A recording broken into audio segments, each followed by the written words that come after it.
bakuthola phi ebholeni wena bakuthola phi ebholeni No ibholeni labangisuka khona sebangilanda khona eHowick Secondary.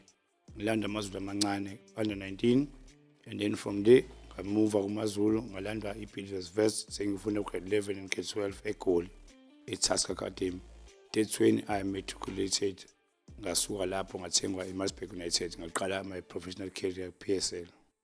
ayi ngeke chillisi ngoba phela thina sake sezwa sibona ko TV sibona ngawe kuthiwa uyiman of the match lapha uyashisa okwenzakalani eMasburg No, Masburg, I spent 4 years. That's when I introduced myself properly with professional, thanks to Coach Middendorp, who's the guy who believed in me in Ghana. Yeah, and then from there I went to Amazulu and spent 3 years. And then from Amazulu, I went to the Platinum Stars, 2 years, where we became number 2 with league.